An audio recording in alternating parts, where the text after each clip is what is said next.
give everyone else great advice, and then when it comes to ourselves, we self-sacrifice. We put in 2 hours too many. That doesn't really make a difference between really good and great, and really good is what we should be doing, and making a productive effort to move on. But I'm as guilty as everyone else, and this is how.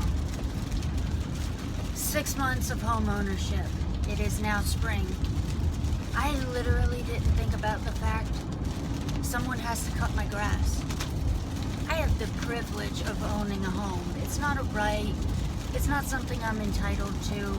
It's a privilege. I've worked hard and I've earned it. But man, I didn't think about everything at all. So all of a sudden I realized, okay, I either have to hire a landscaping company or figure out what to do with my lawn. Well, the grass was high, so I went and I just got a lawnmower and a weed eater, which is where the story really starts. My weed eater worked for 1.5 hours. Brand new. New bells and whistles. Not super expensive, but I thought it would last more than 1.5 hours. So, what do you do when something breaks?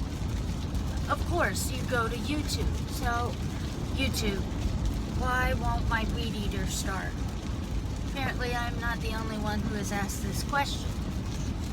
9 million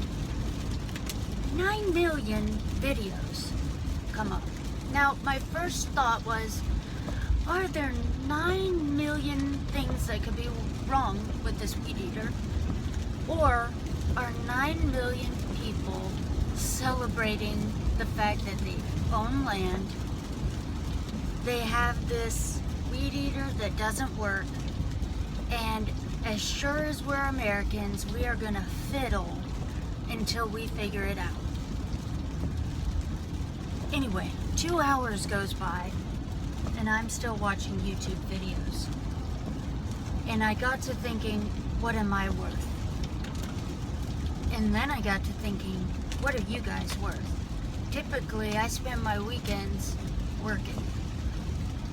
Typically, I spend 70 hours a week working. Who does that sound like? You. When are we taking breaks? What is our value? We've got to take more breaks. We've got to decide what we're spending time on. I had no business taking apart my weed eater, guys. I didn't fix it. It's still broken.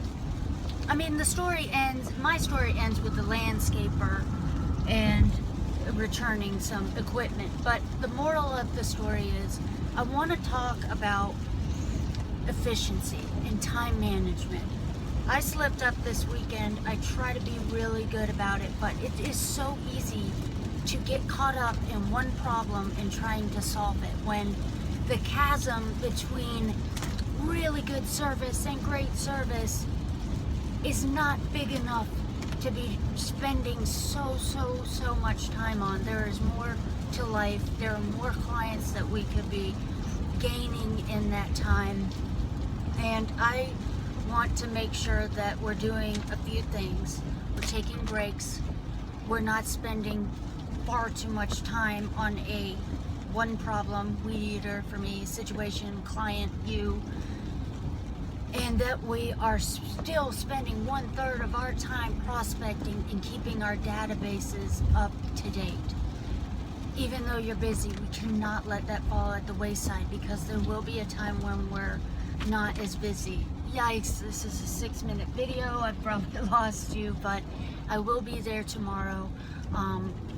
And I'm looking forward to working, rain or shine, and see you guys then. Take care.